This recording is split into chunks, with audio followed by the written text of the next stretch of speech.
My name is Kat, this is Kitty Cat Thing, and today I want to talk about YouTubers. I'm a huge fan of YouTube creators. There's something about them that's somewhere between like an indie filmmaker and a music maker and a celebrity, along with the idea that these are just normal people who picked up a camera one day and that made them famous. Well, it's very appealing to an actress from a small town. So today I thought I'd talk about some of my favorite YouTubers. Obviously I'm not going to be able to talk about all of them because I love so many of them and that would be a really long video.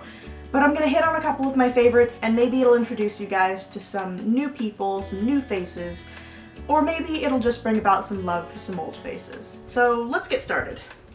First up on the list, I've got filmmakers because I love watching short films on YouTube. Now my favorite YouTuber of all time is Kick the PJ, otherwise known as PJ LaGuari. And he kind of creates his own magical world out of cardboard and fantasy and these creatures he creates on his channel. And I love it, plus he's got a great voice for storytelling. Some of my favorites of his are Office Space, Oscar's Hotel, the original pilot, Color Bandits, and I Don't Want to Live on the Moon. Next up we've got Tim H, or Tim Houtekeet, I think? I can't pronounce it. Tim does a mix of comedy and realism that really gives his films dimension. I love his honesty on his channel, the honesty of his comedy and the honesty of his vlogs. My favorite film of his is Project Library, which is a short film series of about 4 of them that lasts about an hour, and it's kind of a parody of an action film, which I really love. Other ones that I like are Reflective and Perspective, Creative Crisis, and the last one, which covers some really heavy topics, so warning before you get there, is The Fleeting Little Life of Peter Wright. Up next we have comedy, and one of my favorite comedy duos of all time is Jack and Dean. They're this fast-paced, witty duo that put up these fantastic shorts, and they have a series that came out recently, which I still have yet to watch, and I really want to. I actually had the honor of being able to see Jack perform live at Playlist a couple of years back, but Dean wasn't there because he'd lost his passport. Some of my favorites of theirs, and I warn ahead for the language, I'm sorry, are the Good, the Bad, and the Just Plain Shit Parts series. I also really love Floorboards, Consent, and the newest one, Messiah Complex, made me laugh for about 5 minutes straight. Next up for comedians we have Tomska, who I also met live and broke my phone in front of. Good job me. He has this sort of self-deprecating humor and slightly crude comedy style that I really enjoy. I love his ASDF movies, I love the Confessions series, I love Literal Drinks, the Meanwhile series. Most of his stuff I find pretty amazing. Next up we have vloggers, and I'm only going to talk about 2 of them because I love so many. I'm going to talk about Dan and Phil. Dan Is Not On Fire is an English vlogger who's kind of a mess of a person and made his whole YouTube channel about that, so the number of times he falls out of his chair is astounding. That alone could make you watch the channel. He doesn't take himself too seriously, and the stories of his failures are what made him famous. It's actually really inspiring. I love his internet support group series, his video entitled The Time I Got Sunstroke, Panic Alarm, and Cringe Attack. They're all very classic Dan, so I hope you like them. Next up we've got Amazing Phil, who's basically just like a bunch of like animal impressions and sunshine and weird people encounters all mixed into one, and he's pretty great. He's such a nice guy, and he's so completely creative and doesn't get nearly enough credit for the things he makes. A couple of things that he's created that I don't think he gets nearly enough credit for are his Tour of My Brain video, which was awesome, and the 7-second challenge. The original one I think he played with PJ on his channel first.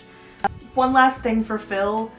I know this is one of his really old videos and it's one of the ones he doesn't particularly like, but his cover of Toxic is really funny in my opinion, and I love it so much. Next up we've got gamers, and weirdly enough, I only just got into gaming on YouTube. Like, I'm not a gamer in real life, so it was more falling in love with the people first, and then falling in love with the games they played. First up, we've got Jacksepticeye, who is this very loud, very Irish guy with bright green hair. I love his Let's Plays because they're so full of energy, and I love him because he's so full of energy, and he's so positive about everything he does on YouTube. Also, I can't stop looking at his hair, like, how? It's so green. I love his Happy Wheels videos. I also really love the like surgery simulation games. Not Surgery Simulator, not Surgeon Simulator, that's a completely different thing. The ones where it's like actually a simulation of surgery, the like cartoony ones, I love those.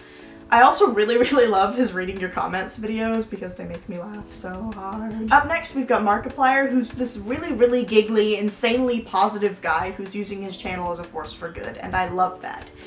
He does so much charity, he does so many good things. He's just an insanely nice person. The first series of his that I really fell in love with was his Soma series, which I fell in love with the game as well because it's really interesting, but his particular playthrough of it really made me like question the morals in the game. It's so cool. I love his World's Quietest Let's Plays because they're extremely funny. He also did a playthrough of not quite a game but a simulation called Anxiety Attack, which I will warn you now, if you have anxiety, please don't watch because it has messages in it that aren't perfect for you if you actually have anxiety. But if you're curious about what it feels like to have that or want to be able to sympathize, then I recommend watching it because it is a good representation of what it feels like. The last thing I'm going to mention about his is his reading your comments videos, which I know I mentioned for Jack, but his Twitter Freakout edition is actually just so funny. It made me laugh for like 5 minutes straight after the video was over. I watched it twice. It was so funny. Last up in this section we have the Game Theorists, which I really love. I love game theory and film theory both because I'm more into films than I am into games. But if you're into like crazy conspiracy stories and like how games connect to each other and the weird like hidden Easter eggs you can find, this channel is perfect for you, I swear. A couple I'm going to recommend are his FNAF series because he made so many of them, you might as well watch them, and his also What is a Creeper, because that was interesting. Like, I know Minecraft isn't as big anymore, but the What is a Creeper video was really cool. It's really weird. On the film theory side of things, I'm going to recommend the Full Metal Alchemist Wrong video because I really love that anime, and interestingly enough, I was thinking about that when I first watched it, so it's interesting to see him like go in and analyze like exactly where they went wrong. Anyway, I'm going to also recommend his Could the Doctor Be Real video because, you know, massive Doctor Who nerd. And those are a few of my favorites, so I hope I've brought you some new faces to love. I hope that I've reminded you of a couple of videos you forgot existed. If I've missed anyone that you really love, let me know down in the comments. I'll link everyone in the description, and that's all I've got for you today, so see you soon!